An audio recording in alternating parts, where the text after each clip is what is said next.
आज कर्नासा बाजार में आयोजित राष्ट्रीय जनता दल के द्वारा नुक्कड़ सभा कार्यक्रम के अध्यक्षता कर रहे मुमताज भाई, संचालन कर रहे प्रखंड अध्यक्ष तौहीद खान जी, निसार मास्टर साहब, हमारे जिला परिषद के चेयरमैन प्रतिनिधि बंटी सिंह जी, हमारे बिहार प्रदेश के युवा मोर्चा के अध्यक्ष राजेश यादव जी, पार्टी के प्रधान महासचिव भोला यादव जी, हमारे जिला अध्यक्ष अकलू राम जी, हमारे इस बाजार के चंदेश्वर भैया, पवन भैया, हमारे इस इलाके से रहे जिला पार्षद रामराज भारती जी, चैनपुर से जिला पार्षद रहे चंचल मिश्रा जी, मनोज राजभर जी, पार्टी के हमारे सभी मांगू खरवार जी, सुनील खरवार जी, ब्रजेश यादव जी, सोनू यादव जी, हमारे पूर्व अध्यक्ष जी, और इस सभा में उपस्थित सभी हमारे सम्मानित पार्टी के नेता और दूर दराज से आए हुए सभी सम्मानित किसान भाई, नौजवान साथियों, शाम की वेला है। उत्तर प्रदेश बिहार का सीमा रेखा पर अवस्थित कर्नासा बाजार राजनीति का हमेशा दिशा तय करता है। बिहार की राजनीति का हमेशा यहीं से हम लोग देश की राजनीति को जो हवा होता है उसका, किसी भी पार्टी का, उस पार्टी के हवा को रोक देते हैं इसी कर्नासा के गेट पर। और यहाँ समाजवादियों का गढ़ हमेशा सुरक्षित रहता है। यह इलाका है। वीरेंद्र भाई हम लोगों के नेता, यहाँ के चुनाव हमेशा चैनपुर लड़े। ये लोग सभी ताकतवर यहाँ पे, जोगेंद्र मुखिया जी भी हैं। अभी लगता है कि कार्यक्रम में एक गांव में उनको जाना था, इसीलिए भी निकले हैं। मैं बात अच्छा अभी है भैया, इसके कार्यक्रम के बाद जाएंगे।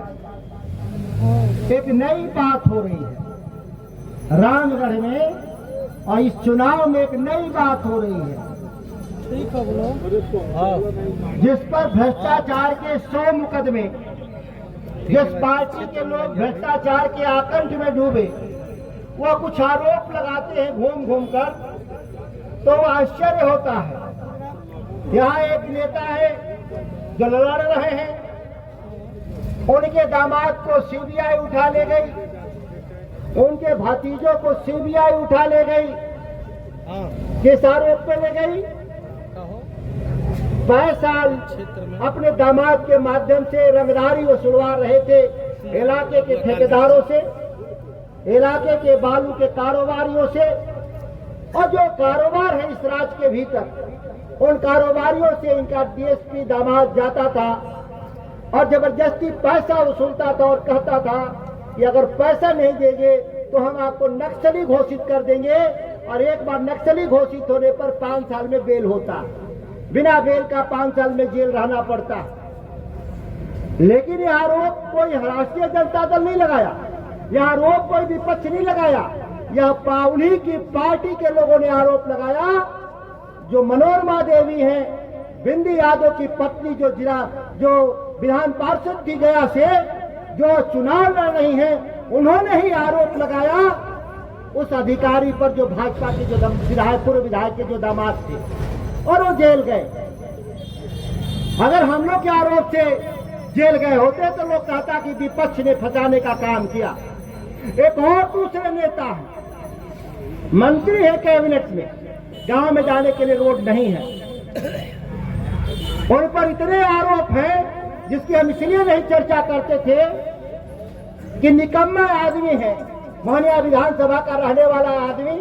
लेकिन अब रामगढ़ के इलाके में घूम घूम के प्रवचन किए तो फाइल मुझे मंगाना पड़ा, उनके सभी भ्रष्टाचार के फाइल को।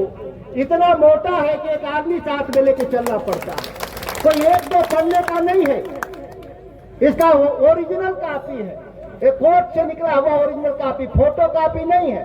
अब आरोप क्या है उसकी बात मैं बताना चाहता हूं। बालू के बड़े कारोबारी, आप लोग जानते ही हैं, सोन के बालू, इन्होंने 2 कंपनियां बनाई, एक ओम देव कंपनी बनाया और दूसरा उन्होंने चैंपियन ग्रुप कंपनी बनाया।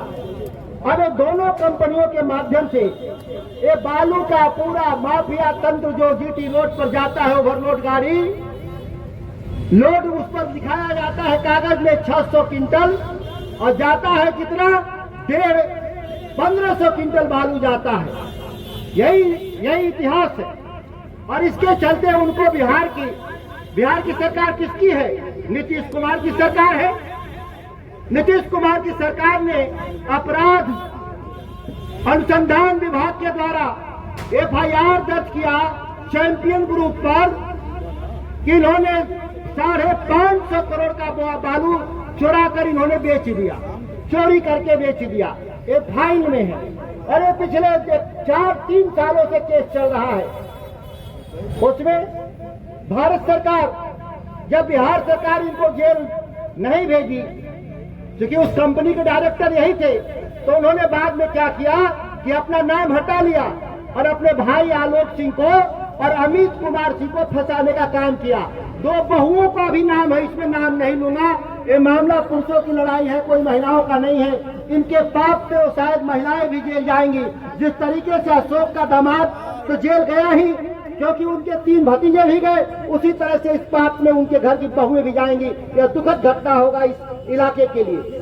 दूसरा काम इन्होंने किया, जब बिहार की पुलिस अपराध अनुसंधान जांच में ढीला पड़ा तो भारत सरकार के इन्फोर्समेंट डायरेक्टर ED ने केस दर्ज कर लिया और इन्फोर्समेंट डायरेक्टर के केस दर्ज करने के बाद पिछले कई महीनों 2 साल से सम्मन जारी है, ये भागते फिर रहे हैं।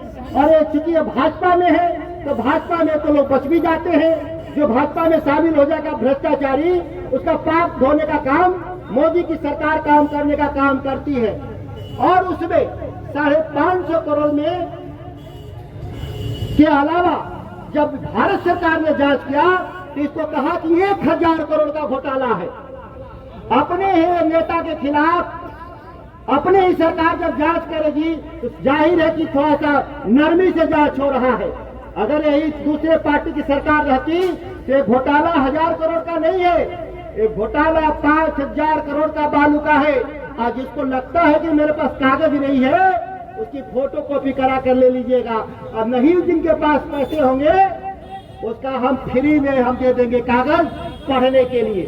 अब ऐसे भ्रष्टाचारी रामगढ़ में अब पूरे रामगढ़ के विकास के एजेंडे को लड़खड़ाने के लिए जो राजनीति कर रहे हैं और जानते हैं कि ये लोग जब तक हम लोग हैं सार्वजनिक जीवन में राजनीति में ऐसे भ्रष्ट लोगों का मुकाबला करने के लिए हमेशा तत्पर रहते हैं।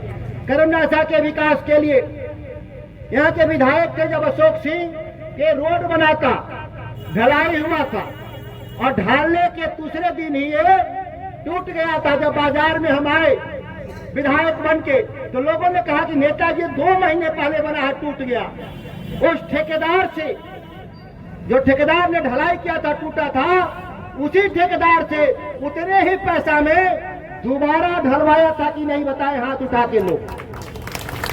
और जब दोबारा ढलाया तो 4 साल में कहीं कोई दरार पड़ा, हिम्मत है कि दरार पड़ जाएगा तो उसके देह में दरार पैदा कर देंगे, जिसको रोड में दरार पैदा करेगा। नाला बनाया गया था बाजार में, उस नाले में क्या था, मिट्टी भरा हुआ था, कोई भी पानी नहीं निकलता था। सफाई भी करवाया और ढक्कन भी लगवाया कि उस पर और ज्यादा कूड़ा न लगे। इस बाजार में एक हाई स्कूल भी है, 10 कट्ठे में बिल्डिंग बनाने के लिए जगह नहीं था। और कौन कब्जा किया था उस जमीन को? जो भाजपा के लोग जो अशोक के साथ रहते थे, उन लोगों से हमने कोर्ट में केस लड़ा और कोर्ट में केस लड़के उस जमीन को खाली कराया और 15 लाख रुपया लगा करके बाउंड्री कराया है इसी बाजार के विकास के लिए। हमारे आदरणीय चेयरमैन साहब हैं बंटी जी, इनसे मेरी बात हुई है कि अपने जिला परिषद का जमीन है 3 कट्ठा, उसमें आप हॉस्पिटल का निर्माण की प्रक्रिया शुरू कराइए और इसमें काम लगेगा। एक करमनासा के लोगों को मैं विश्वास दिलाता हूं। अभी मेरा 4 साल ही पूरा हुआ था, अभी तो 1 साल हमारा बाकी था। और इस इलाके के काम के लिए लरमा पंप अगर नहीं होता तो क्या इस इलाके की खेती होती?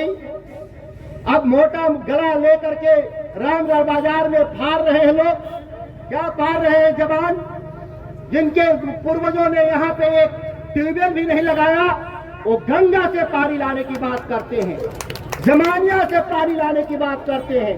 भाई आपका उम्र तो जमानिया जाने का हो गया, और आदमी जब जाने का होता है तो याद भी आता है उस इलाके के बारे में। यह बात सही है। यहाँ लियाकत चाचा भी खड़ा है, दिन भर खड़ा होकर पंप चलवाए तो भी इस इलाके की खेती हमेशा होती रही। रेल तो चलता ही रहेगा। सुनील भैया, आप तो किसान के नेता हैं, ये तो भाजपा वाले बंद किए हैं, तो भाजपा तो बंद हुई नहीं अभी। भाजपा की जब तक दुकान नहीं बंद होगी तब तक तो रेल इसी तरह से हिलाते डुलाते रहेगा। सब 10 साल सांसद थे चौबे, इस इलाके के लोगों ने उनका नाम भी नहीं ठीक से नहीं जानते थे, और जो जानते थे जो रात को 12 बजे आते हैं, दिन में 12 बजे कार्यक्रम करके कब आते थे? रात को 12 बजे। किसी से मुलाकात नहीं होती। काम को लेकर के जितने बिजली के तार को चाहिए उसकी व्यवस्था के अलावा करमनासा ग्रिड की क्षमता बढ़ाई गई, और करमनासा पावर हाउस जो ओवरलोड है, इस साल ओवरलोड की समस्या उसकी खत्म कर दी जाएगी, और जो लोड शेडिंग जून में रह रहा है 1 महीना, उसका हमेशा से दूर हो जाएगा। एक नया 5 मेगावाट का ट्रांसफार्मर का कागज तैयार है। बारिश हो गया था, उस पावर हाउस में जाने के लिए रोड नहीं था। रोड को कौन काट लिया था? पावर हाउस में जाने के लिए रोड था, यहाँ करमनासा अभी नहीं था।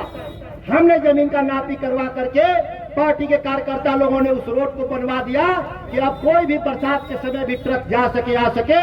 और नया पावर हाउस का अब तो चुनाव है 13 तक, इसका लग जाएगा। वैसे भी अभी ओवरलोड की समस्या फिलहाल नहीं है।